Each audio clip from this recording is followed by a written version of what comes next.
our council meeting back to order. It is 4:45. I will do just a quick roll call. Councillor Principe? Hi, I'm here and in private. Thank you. Councillor Morgan? Good afternoon. Councillor Jans? Here and on a bus, but on headphones, so won't be talking. Appreciate it. Councillor Rutherford is there, I think. Hello. Hello. Councillor Clark is here. Present. Councillor Tang? Good afternoon. Hello. Councillor Parmar? Here. Councillor Paquette?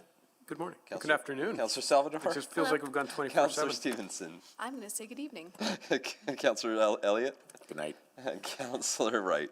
I'm here. Thank you. Everyone is here. We're going to take a motion to go back into camera. We have to finish item 9.3, and then we would come back for the immediate time-sensitive motion items. So moved. Thank you. That's been moved and seconded by Councillor Elliott to go into private subject to sections 29 and 30 of the Access to Information Act. Please vote to go back into private.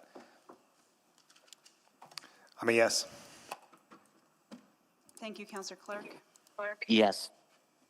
Thanks, Councillor Yes. Jones. Thanks, Councillor Rutherford. Yes. Thank you, Councillor Morgan. I'm yes. Thanks, Councillor Wright. Councillor Salvador. Yes. Thank you. We have all the votes. Thank you. Please display the vote. That's carried 13-0. So council, don't anyone in the room, you can stay. Council is going to just run into the bunker there.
Or we No, have I the wording? believe we've got the motion for 9.3. I'm just going to cut and Thank you. paste it into. While the you're doing chat. that, I think it's probably easier. I think Councillor Jans is in transit. Councillor Salvador, can you take the chair so I can make the Yes, motion? I have a chair.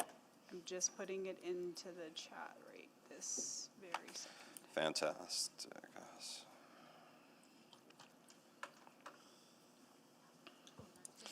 So I will move that option 1, as outlined in attachment 1 of the January 27, 2026 Office of the City Clerk report, be approved, and that the January 27, 2026 Office of the City Clerk report remain private pursuant sections 29 and 30 of the Access to Information Act. Second. Okay, moved by Mayor Knack, seconded by Councillor Paquette. Please vote. Yes. Thanks, Councillor Jans. Yes. Thank you, Councillor Rutherford. I'm a yes. Thank you, Councillor Parmar.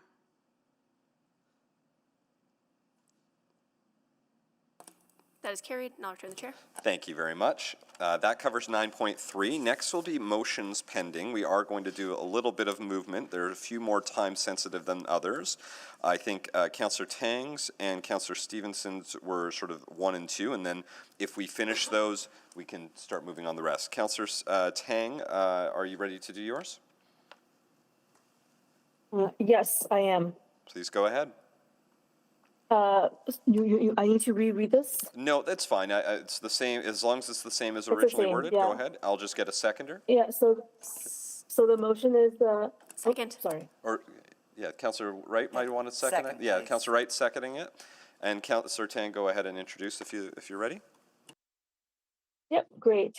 So I am actually bringing this motion forward on behalf of the City of Edmonton's Accessibility Advisory Committee, who is Council's advisory committee to advise on us about policy.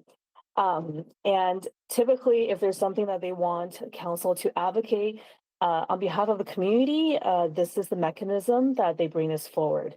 So this is not tabled lightly. And even though it is related to a provincial program, but it does have a deep impact in our community and affects many Edmontonians.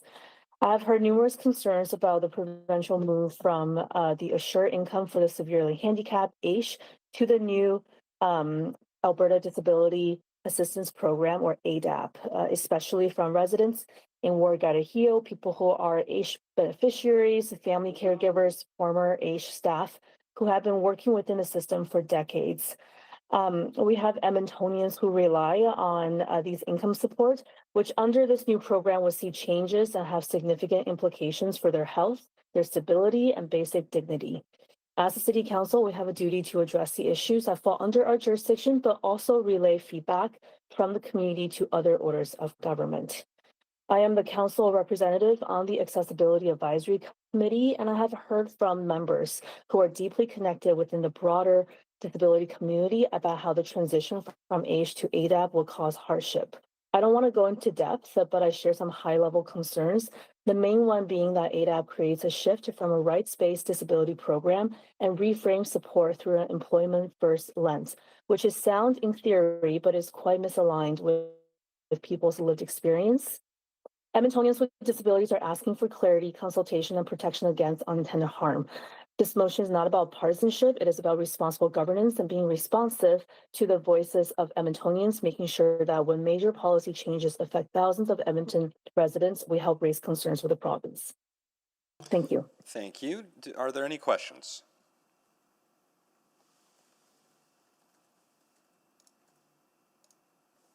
I'm hearing clicking, but I'm not sure. Okay, Councillor Paquette, questions?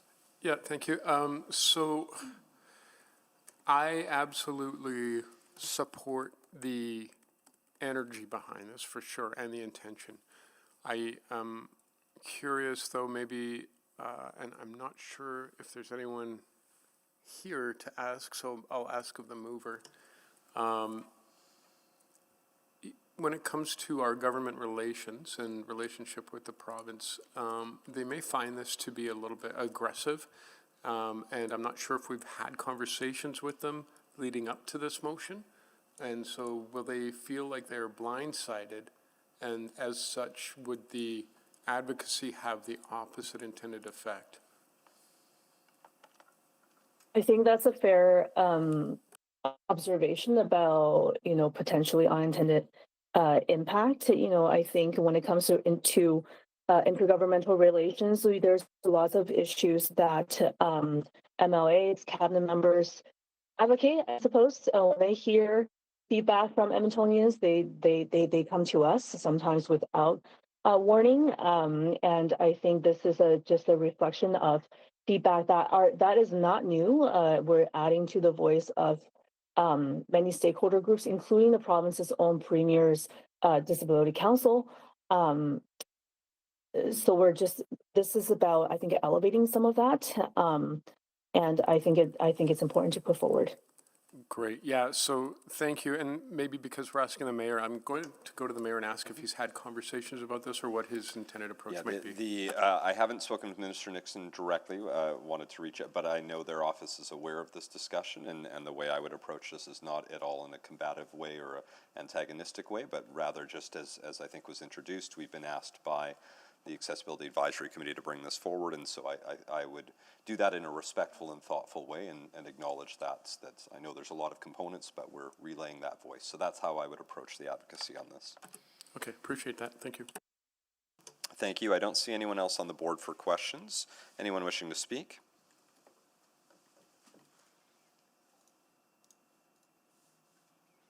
Yes. Perfect. Councillor Salvador, so we've got a couple on the board. Councillor, which one? Paquette? Oh no, are you clicking on? Okay, Salvador first. Remember, we have no more than 3 minutes, so, and we have at least one more time-sensitive motion. Councillor Salvador. Yeah, I know we're short on time, but I did want to click on to speak to this, just to express my gratitude to Councillor Tang for bringing this forward in collaboration with the Accessibility Advisory Committee. I want to lend my full support to this motion, and yes, while this is related to a provincial program, this has direct and significant impacts on community members and the Edmontonians that we all serve. Since notice of motion was provided for this, I've heard directly from folks across Ward Métis, through email, phone calls, folks coming up to me at events who have shared personal stories about how this proposed shift would directly affect them. And I just want to extend my thanks to their advocacy as well in the lead up to this motion. I think this is a matter that is vital to the welfare of Edmontonians and would encourage my colleagues to support this. Thanks so much. Thank you. Councillor Morgan. Yeah, again, thanks for the mover of this motion, and while this is not necessarily our jurisdiction, I heard during the election and continue to hear issues raised with me that are outside of my jurisdiction, and what I always tell people is that if it's not in my purview to deal with, I can advocate, and I think this is an important piece of our role, so I'm happy to do it. I too have heard from many residents since this was announced in Ward Ipikokini-Piutsi, and many that are scared for their ability to afford groceries, to feed their families, to continue living in their homes. So happy to support this. Thank you. Councillor Wright. Thank you, and yes, thank you, Councillor Tang, for bringing this forward. It does go to people's affordability, and I guess the uncertainty of what the ADAP program would be. I think, it says they can receive up to, I think it's $1,920 or something. And so the way that it's been rolled out, I think, leaves a lot of uncertainty in those that are receiving AISH as to how they will be able to afford things. And I also want to thank you for having, through yourself from the Accessibility Advisory Committee, suggesting that this also be brought forward to the Intercity Forum on Social Policy. We are having our inaugural meeting on February 12th, and I've got it on the agenda for us to also do some advocacy work through that as well. So thank you again. Thank you. Councillor Paquette. Yeah, thank you, and I also appreciate this. Look, we all either know someone or know someone who is dependent on this program in some way or another. And there is a lot of consternation and uncertainty out there, and I understand the province's approach on this, but one thing that we definitely learned on a municipal level is that communication is key. And so if there is room for the mayor to advocate on behalf of the folks who are concerned and their families and friends, it's probably a good thing to have that respectful conversation and to perhaps introduce a few concepts or a bit of feedback that the minister may not have been aware of, which happens. So I think that's probably just like a nice, prudent way to address the concerns of the community and give the mayor that direction and authority to engage in this conversation on behalf of concerned Edmontonians. Thank you. Councillor Stevenson? Yes, thank you again to the mover.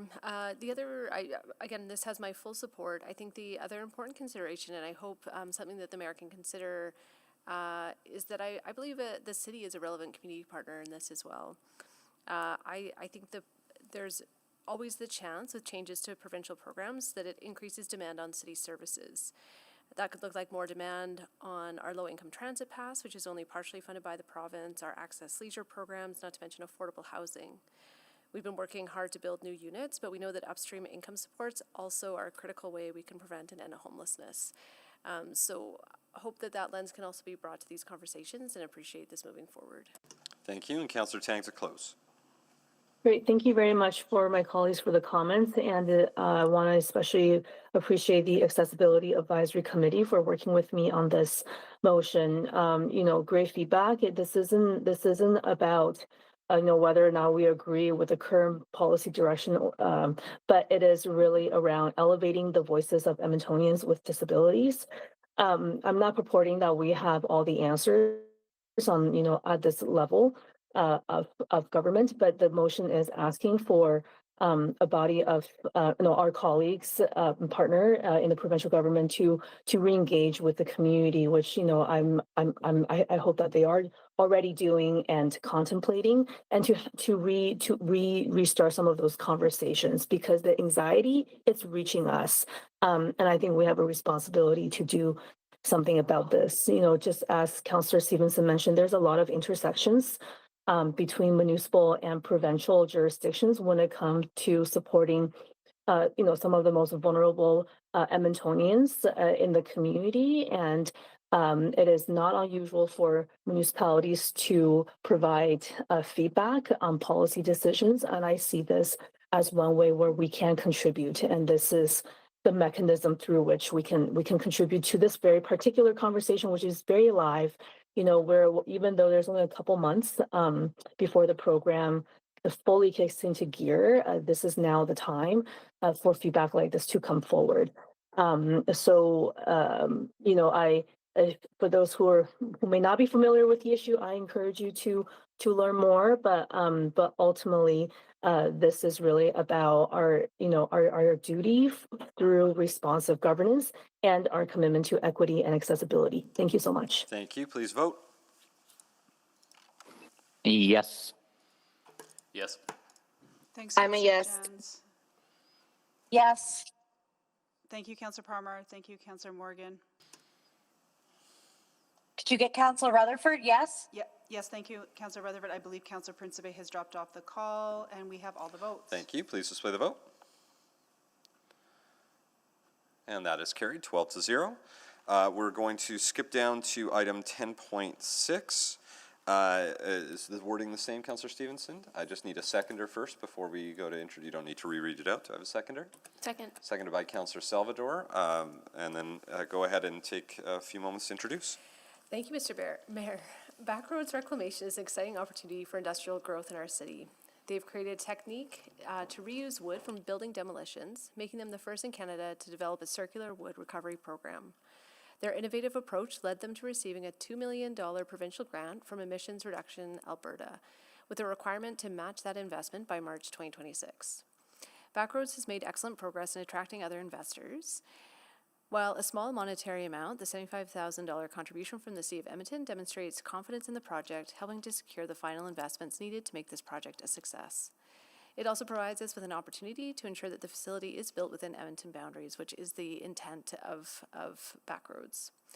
This opportunity aligns with our principle of using city funding to leverage and build on investment from other orders of government, It also supports economic growth, including 35 new jobs and the construction of a 20,000 square foot light industrial building in Edmonton, providing much needed non-residential tax uplift. It has the added benefit of supporting our climate goals and waste management strategies. So I think this is a great opportunity and would welcome any thoughts. Thank you. Are there questions? Councillor Paquette, please go ahead. Yeah, just curious a little bit, because I don't know anything about this company. I don't know who they've applied to, if they've applied to Innovate, or if they've applied to, any other funds that we contribute to for them to get a grant, because it seems like it's unusual to go straight to City Council to disperse dollars to organizations like this. Yeah, thank you for the question. So as mentioned, they did receive a $2 million provincial grant.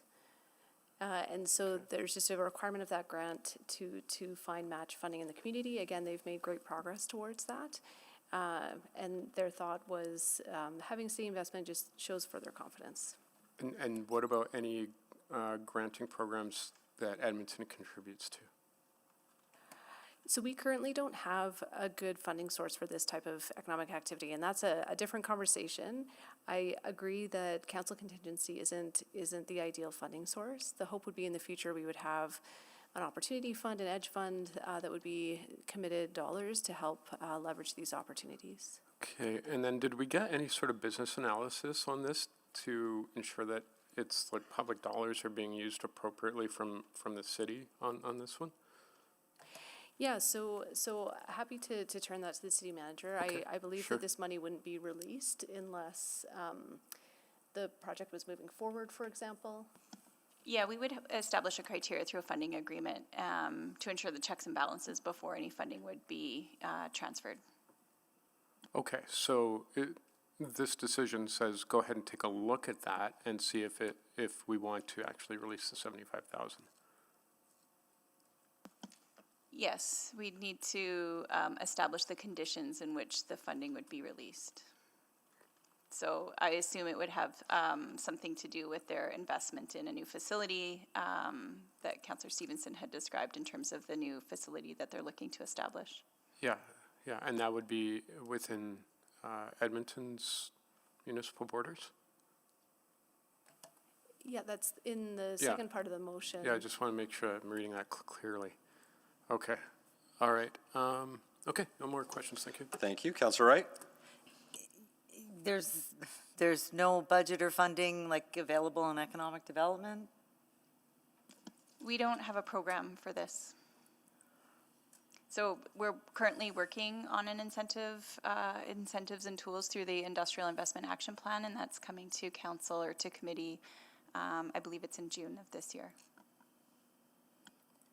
So if something is found by June of this year, like when are we looking to sign this? When do they have to know that these funds are guaranteed?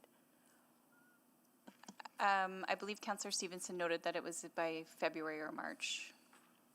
Councillor Stevenson? Yeah, that was my understanding. The deadline from ERA was March. Yeah, it's just, this is highly unusual and coming from council contingency. What do we have in council contingency? One moment, unless Stacy's got it to hand. Yeah, I think we've got quite a bit still. 525. So that's the full amount, isn't it, for the year? There's is some that- has already been allocated at $700,000 a year. This is, I believe, for 75,000. Oh, okay. And did we use all council contingency last year? I believe there was a little bit that council might be considering to be moving forward for their carry forward, but right now I just got the updated financials for December. You still have a bit of money left in that fund. Okay, I'll still think about it. Thank you. Councillor Tang? Yeah, thank you. I think at face value, this is a reasonable request, but I think this isn't the only company that has a request, in our inbox for something like this. So what I'm hearing to the movers is that the urgency is really around the ERA deadline. do you have a sense of where the company is at in terms of fundraising? What kind of investors do they have? Yeah, That thank kind of you. stuff? Yeah, thank you so much. I've been contemplating how much it's appropriate for me to share. I think at a general sense, it is more than half, and the gap seemed achievable. Right. I guess typically when a company reaches out for fundraising efforts like this, investors typically receive a lot more information than that. So anyways, I think that's my main questions. Others have been answered. Thank you. Thank you. Councillor Rutherford? Yeah, I guess I'm still kind of like on that thread because I have some of the same apprehensions. So how did this come to be? Did the Backroads reclamation approach administration and then first, or can you just walk me through some of the background? Yeah, thank you. So, I think I was just contacted through my inbox. At one point, Backroads was actually requesting a contribution from the city in terms of leasing up physical space, so providing that below market. So I connected them with members of administration. Administration wasn't able to move forward with that approach. So that came back to me many months later. This just seemed like an opportunity and the quickest path. So administration may have more context in terms of the interactions that they had. Yeah. Yeah, Sorry, go ahead. sorry, just mindful that I have 3 minutes. Thank you. Um, so I guess like we typically have grant processes in place because when I read the way this motion reads, and it was kind of interesting your response, Ms. Petrin, because you said, we would have all of these conditions before release. But when I read this, it's increase the funding and give this money, yes, with an agreement that's informing content, but it's not up for debate whether, like, if there's no assessment in here about whether administration thinks that's a good ROI. Correct, Councillor Stevenson. We haven't looked at the return on investment related to that, to the amount.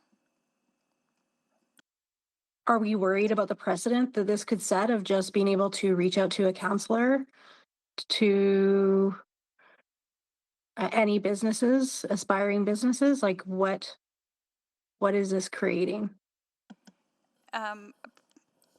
Appreciate that this is maybe not typically how it's done. As I mentioned, through the Industrial Investment Action Plan, we're developing a plan in terms of tailored programs and incentives to look at how or what we would look to attract investment, job creation, foster innovation in Edmonton's industrial space. So that's the report that's coming in June. So ideally having a program. Do you think this would be would this be a good candidate, just at a high level, what you know for that program? We're just starting engagement on that in January, so I can't comment on that yet. Okay, that's all my questions. Thank you. Before I continue, we are approaching 5:29, and I have at least 4 people on the board for questions, which could take at least 12 minutes. We only have administration for a limited time. I did hear that this doesn't need to be as final. I know there was urgency, but there is a council meeting on February 17th and 18th. That is cutting it close, but is not before the deadline. And since we did not prepare administration to be here later than that, I don't think it's fair for us to try to extend orders. So I know it's probably not ideal for the mover, but yeah, well, we can take a motion to postpone it, or somebody can choose to make a motion to extend, but I would just caution that we have not asked anyone from admin to be here any later than 5:30. So we can take a motion to postpone this item to the next agenda. And you can speak to it at that point, but that'd be the 2 options. Or if somebody just says the O word, then we actually end and it moves. Yeah. Or you can call the question. I'll make a motion to postpone at this juncture. Thank you. I'll second. Okay, that's seconded by Councillor Wright. Any questions on postponement? Anyone wishing to speak to postponement? Councillor Stevenson, yeah, please go ahead. Yeah, no, and I think this is a very important conversation and appreciate the robustness. I think the unfortunate piece is that there's just not certainty for that investor attraction that needs to happen over the next month. I feel like the risk on this is small, the amount is small, and there's opportunities, again, coming forward to address the bigger question. So I don't think I will vote in favor, but appreciate colleagues' reasons for doing so.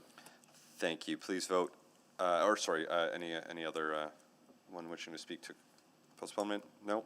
That was moved by Councillor Elliott, just so we'll update the record there. Please vote.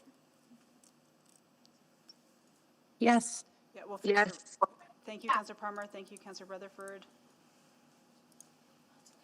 Yes. Thanks, Councillor Jans. We have all the votes. Thank you. Please display the vote.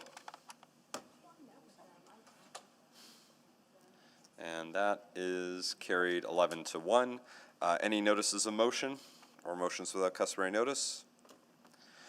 Seeing none, what will happen is all of those motions pending carry through to the next council meeting, and so there will be opportunities to discuss them there.